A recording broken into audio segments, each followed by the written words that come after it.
ప్రతి సమస్యకు ఓ పరిష్కారం, ప్రతి ఒక్కరికి న్యాయం చేయాలి అనే ఆలోచనతో ముందడుగు వేస్తున్నారు డాక్టర్ పెమ్మసాని చంద్రశేఖర్. గుంటూరు పార్లమెంటు నియోజకవర్గం నుంచి కూటమి అభ్యర్థిగా బరిలో ఉన్న పెమ్మసాని వినూత్న పంథాలో ప్రజలను ఆకట్టుకుంటున్నారు. ప్రజాసేవలో ఎప్పటి నుంచో నిమగ్నమై ఉన్న ఆయన ఓ లక్ష్యం, ఓ ఆశయంతో రాజకీయాల్లోకొచ్చానంటూ ప్రజలకు వివరిస్తున్నారు. అన్ని వర్గాలను ఆదరిస్తూ తనను గెలిపిస్తే ఎవరికి ఏం చేస్తానో స్పష్టంగా చెబుతూ దూకుడు ప్రదర్శిస్తున్నారు. పేరు కోసమో డబ్బు కోసమో రాజకీయాలు చేయాల్సిన అవసరం తనకు లేదని, రాజకీయాల్లోకి రాకముందే అవసరమైనంత పేరు, అవసరానికి మించిన డబ్బు తన దగ్గర ఉందని కుండబద్దలు కొట్టినట్టు వెల్లడిస్తున్నారు. ఆయన మాటల్లోని గాంభీర్యం, చేసే పనిలో నిజాయితీ డాక్టర్ పెమ్మసానిని గుంటూరు ప్రజలకు రోజురోజుకు దగ్గర చేస్తున్నాయి.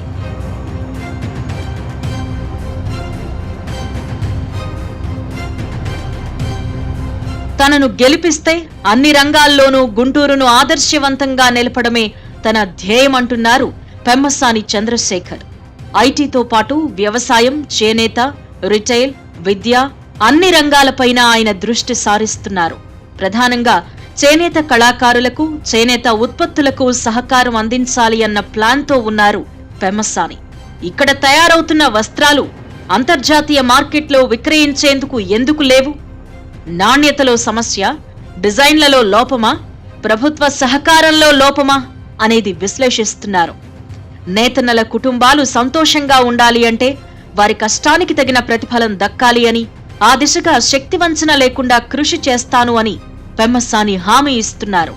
చేనేత వస్త్రాల నాణ్యతలో లోపాలుంటే వాటిని పరిష్కరిస్తాను అని నిపుణులతో చర్చించి ఇతర చోట్ల ఉన్న సాంకేతిక అంశాలపైన దృష్టి సారించి వాటిని వినియోగించేందుకు సిద్ధమవుతున్నారు.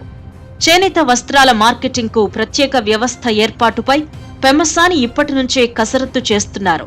గెలిచిన వెంటనే చేనేత కుటుంబాలకు మేలు చేసే ప్రణాళికను సిద్ధం చేస్తున్నారు. ప్రతి సమస్యను లోతుగా అధ్యయనం చేసి అధికారంలోకి వచ్చిన 2-3 ఏళ్లలోనే సమగ్ర పరిష్కారం చూపుతాను అని భరోసా ఇస్తున్నారు. ఎన్నికలు వస్తున్నాయంటే పోటీలో నిలబడ్డ వ్యక్తులు హామీలు గుప్పించడం మామూలే. మాటే గదా అనే ధోరణిలో పరిష్కార మార్గాలు ఆలోచించకుండానే హామీలు గుప్పించేస్తూ ఉంటారు. తీరా గెలిచాక వాటిని ఎలా అమలు చేయాలో తెలియక, పరిష్కారం దొరక్క ప్రశ్నించే ప్రజల నుంచి తప్పించుకు తిరుగుతూ ఉంటారు. కాలయాపన చేస్తూ పబ్బం గడిపేస్తారు. కానీ పెమ్మసాని చంద్రశేఖర్ అందరికంటే భిన్నంగా ఆలోచిస్తున్నారు.